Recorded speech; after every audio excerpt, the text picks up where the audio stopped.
With Selection Sunday behind us, it's finally time to start filling out our March Madness brackets. And I know you're thinking that this is finally the year that you're going to get the perfect bracket because you follow the game so closely and you just know everything about everything.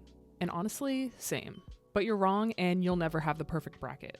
Now, this isn't just another generic March Madness video about the 1 in 9.2 quintillion chance of getting a perfect bracket. Instead, I want to explore the probabilities behind filling out a bracket using actual historical data from previous NCAA tournaments. I'll even show you how I'd construct my own bracket and calculate the probability of it being correct using this historical data. In any case, I will explain just how small the chance of getting the perfect bracket is, no matter what knowledge or assumptions you use. So, let's get started. Okay, so you've probably heard the basic argument before, the one that says you have a 1 in 9.2 quintillion chance of getting the perfect bracket.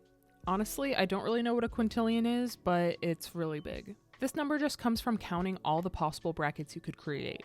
For each game, there are 2 possible outcomes because there are 2 teams playing in each game. So there are 2 times 2 times 2 times 2, blah blah blah, 63 times, or more if you include the play-in games, for a total of 9.2 quintillion. That's 9.2 times 10 to the power of 18 possible brackets. Saying you have a 1 in 9.2 quintillion chance of getting the right bracket really assumes that you've randomly picked your bracket, not accounting for any knowledge you might have of the seeding, the teams themselves, or literally anything else. So it might be accurate to say that you have at least slightly more than a 1 in 9.2 quintillion chance, assuming that you aren't just blindly making your bracket. Still, if everyone on planet Earth filled out their bracket in a different way, we would still only have about a 0.0000008% chance of a single person getting the perfect bracket, which is crazy to think about. If everyone filled out a bracket each year, it would take an expected 11,529,215 years for someone to get the perfect bracket. That really just puts into perspective how many possible ways there are for a bracket to play out. But Maddie, the 9.2 quintillion calculation doesn't take into account the strength of each team, so I actually have a way better chance of getting the perfect bracket. Okay, nerd, let's see how right you are. Let's say you have a model that will predict the outcome of games correctly 90% of the time. You definitely don't have this model because even professional sports bettors are only right a little more than 50% of the time, but let's say for sake of argument that you do have this. Then your chance of getting all 63 games correct is only about 0.13%, which is definitely a lot better than 1 in 9.2 quintillion, but it's still very small. Even if you have a model that will predict individual games with 99% accuracy, your chance of getting all the games correct is only a little more than 50%. What this means is that even if you build your bracket based on your perception of the strength of each team, there are still so many games that you have to predict that the probability of getting a perfect bracket will always be approaching 0. That is, the probability is getting closer to 0 the more and more games you have to predict. If we are predicting a finite number of games, the probability of getting a perfect bracket will always be non-zero, but it's going to be really small in any case. Now enough with the hypotheticals, let's do a legit calculation with historical data. One common way to fill out a bracket is to just take the higher seed in every matchup. Generally speaking, the higher seeds are better teams, and that's literally just true by construction, at least for the really high and really low seeds. Let's calculate the probability of getting the first round correct if we make our bracket based on seeding. And spoiler, it's still going to be really small. I grabbed historical NCAA tournament data from Kegel's March Machine Learning Mania 2024 competition, which includes the results of all the NCAA tournament games from 1998 until now. This accounts for 25 tournaments, which is nice because that means we've had exactly 100 of every possible first round seeding matchup. Here are all of those matchups, and here are all of the probabilities of the higher seed winning the game, just based on the number of times the higher seed has won previously. We notice that there's been one time a 16 seed has beaten a 1 seed, which was Harvard over Stanford in 1998. Check out my short with some more background on that game. No 14 or 15 seed has won a single game in the last 25 years. The 4 seed beats the 13 seed 94% of the time, with the last instance of a 13 seed winning coming in 2021 when Wright State beat Arkansas. Then there's a big drop-off to the 5 seed beating the 12 seed just 78% of the time. And you get the idea. I really like how the 8 and 9 seeds have an exact 50-50 split because that's exactly what you'd expect from 2 evenly matched teams. Multiplying these 8 probabilities together gives us the probability that the higher seed wins in each game of the first round of one region at about 16%. That's not terrible, but extending this to all 4 regions leaves us with only a 0.06% chance of getting the first round entirely correct.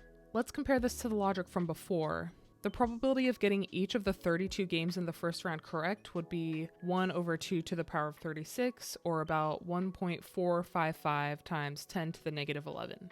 So, selecting by seeds gives you a huge advantage in the first round compared to picking randomly, but still leaves you with a slim chance of exiting the first round with a perfect bracket. Extending this to later rounds would be a little more complicated and out of the scope of this video, but the key takeaway is that the higher seed is most likely to win in most matchups, with just a couple of exceptions. 2 and 5 seeds have matched up 4 times, with each seed winning twice. Similarly, 3 and 7 seeds have played each other 12 times, and each seed has won 6 of those games. The 9 seed has played a 2 seed and a 5 seed each once, and each of those times the 9 seed came out victorious. That was Arkansas in 1998, who beat 16 seed Harvard in the second round on Stanford's home floor after Harvard upset Stanford in the first round. Arkansas went on to get wrecked by Tennessee in the Final Four, and that was the last time Arkansas has made it past the second round. The other takeaway is that upsets are never out of the question. 13 seeds have won 8 times, beating the 4 seed 6 times and the 5 seed twice. Besides 16 seed Harvard in 1998, the next lowest seed to beat a 1 seed was 9 seed, and it's happened 3 times, including last year in Miami versus Indiana. An 8 seed has beaten the 1 seed twice, notably last year in Ole Miss versus Stanford. This is a pretty small sample size, all things considered, and not all seeds are created equal year after year, but my takeaway is that while the higher seed is most likely to win in almost any matchup, the probability of predicting every game or even a large number of games with high accuracy is very, very small. But that's not going to stop me from trying. Alright, so this is the point of the video where I create my bracket and calculate the probability of it being correct using the historical seeding data. This is actually happening in person. I haven't prepared this ahead of time. I'm literally about to just pick. So usually I just go on vibes, but this time I am going to use the data a little bit. So the 1, 2, and 3 seeds basically always win, and so do the 4 seeds. So I think I'm just gonna say all of them will win. Okay, so let's get all those 1, 2, 3, 4 seeds. Not that I don't think an upset can happen, but the 1, 2, 3, and 4 seeds are very likely to all win. Yeah, just watch it not happen now though. North Carolina and Michigan State, this is a toss-up. I've heard a lot more about North Carolina. The 5 versus the 12 seed. The 12 seed wins 22% of the time. This might be one of those times, but let's just go with the higher seed. And I'm actually going to go with the higher seed unless I think there's a reason to not. I think Florida State will win here. I don't know why. I don't trust Alabama. The 7 versus the 10 seed. The 7 seed wins 65% of the time, but I feel like for ease of this calculation, I will go with the higher seed. Yeah, I'm not seeing like any instances where I really think that the lower seed will win, except for Arizona. You know, I feel like I like Kansas more. They beat UW in the Winnett last year. Boo-hoo. Baylor. Okay, this is the one where I'm gonna take the 11 seed over the 6 seed because I think this is gonna be Arizona. Because Arizona is kind of crazy. Arizona, I think, is going to beat Auburn. I think Cal might have beaten Auburn earlier in the season or been close, so I definitely feel like Arizona can, and I think Arizona is just going to tear through Syracuse potentially, and hopefully they get to play UConn because it will be funny to see UConn lose if that comes true. Okay, so I think I did the whole first round. And the only thing that I changed from my calculation of picking the highest seed in the first round is I took the lower seed just once here. This is the probability of getting the first round correct if you pick the higher seed every time. So now this is me taking the 11 seed instead of the 6 seed, so the probability is going to go down. So instead of 5 to the negative, or 5 times 10 to the negative 4, I have 3 times 10 to the negative 4. So this is my probability of getting the first round correct, 0.03%. And now let's do the second round and calculate the probability of my second round being correct, given that my first round is correct. This is going to involve a little bit more math this time. So I have South Carolina. I'm going to take Indiana. I feel like Nebraska can beat Oregon State, but let's just go with Oregon State. Notre Dame, love them, kinda. Texas, yeah. I actually think Gonzaga will beat Utah. Tennessee versus NC State. I honestly just like Tennessee, so I'm going to take them. I want Stanford to lose early, but I don't think Iowa State is going to do it.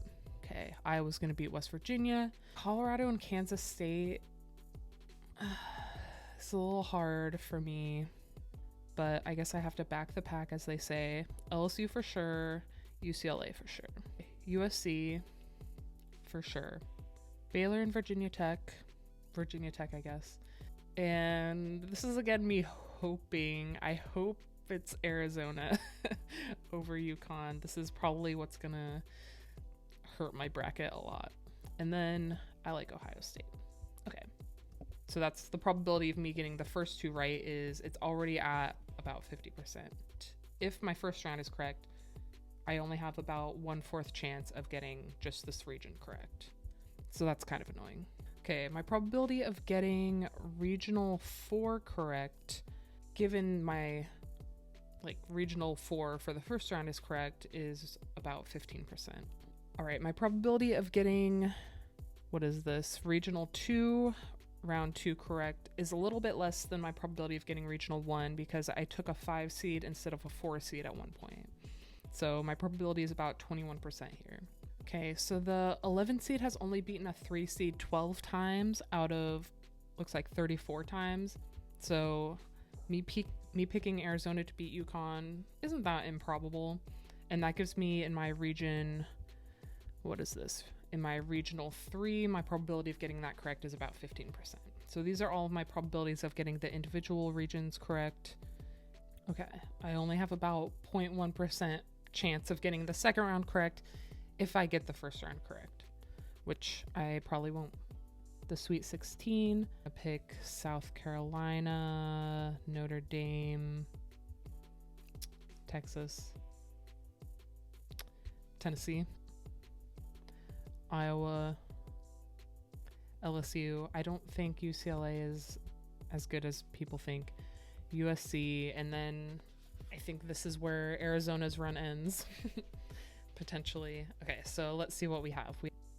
So my probability of getting the Sweet 16 correct, if I got the other 2 rounds correct, is about 0.02. So that would be 2%. So honestly, not that bad. But I think that's just because there were fewer games. We're getting closer. I'm picking South Carolina over Notre Dame. I kind of want to pick Tennessee over Texas. I honestly don't know that much about Texas. And USC and LSU. The 1 has beaten the 2 45 times, and the 2 is won 27 times. I had a 6 seed beating a 1 seed. That's probably not very likely. The 6 seed has never beaten the 1 seed, so I guess I would technically multiply this by 0, and that would be it. But let's just find the probability of the other things happening. I have a 3 seed beating a 1 seed. 3 seed has beaten a 1 seed 6 times out of 29 times. So that's not good. And then I had a 1 over a 2, which is what I had before, whatever this was. So my probability of getting 3 of those games correct is about 8%. But one of the things that I picked has never happened before, a 6 over a 1 seed. So I guess the probability based on this would be 0. So at this point, the chance of me getting the bracket correct is non-existent. Let's do the final 4. South Carolina for sure, and USC. So South Carolina is a 1 over a 6. And again, the 6 seed has never won against a 1 seed. So this would be like 100% chance that the 1 seed would beat the 6 seed, but I didn't pick for that to happen in the last chance I had. A 1 seed over a 3 seed. I think I checked that before, but that has happened 23 times out of 29 times. So at this point, since there's fewer games, I'm more likely to get this right. And then I'm ending with 2 1 seeds. I really think South Carolina is going to win it all. I think USC will be the one that can get close. Maybe LSU, not Iowa. So that's it. And I don't really have a probability to calculate at the end here because it's just a 1 seed over a 1 seed, and a 1 seed has beat a 1 seed 25 out of 25 times. So here, what would be my probability of getting all of these correct? Okay, this is just rough work. But multiplying all those probabilities together, which again were like kind of underestimates because there's one thing that I picked that has never happened, like 6 seed Tennessee beating certain teams. This would give me 6 times 10 to the power of negative 10. Very, very small. This is the percent chance of me having the correct bracket. This is the percent chance of me having the correct bracket based on the historical data. So even though a lot of the times I picked based on seeding, my chance of getting it right is basically 0. All right, so no matter how you model the NCAA tournament, whether it's using historical seeding data or just flipping a coin, your chance of getting a perfect bracket is very small. If you want to take this to the next level, you could use a model that predicts individual games for specific team matchups, like her hoop stats if you have their paid version. But as we've seen here, the probability of getting a perfect bracket is going to be very close to 0 based on the sheer number of games alone. There are some that believe that getting a perfect bracket is a 50-50 chance because they either get it right or they don't. And to that I say, no. But honestly, based on this logic, the probability of getting the correct bracket is 0 because no one has ever done it. But never stop believing in your dreams. Don't let this stop you from filling out a bracket. And if you get a perfect bracket this year, let me know in the comments below.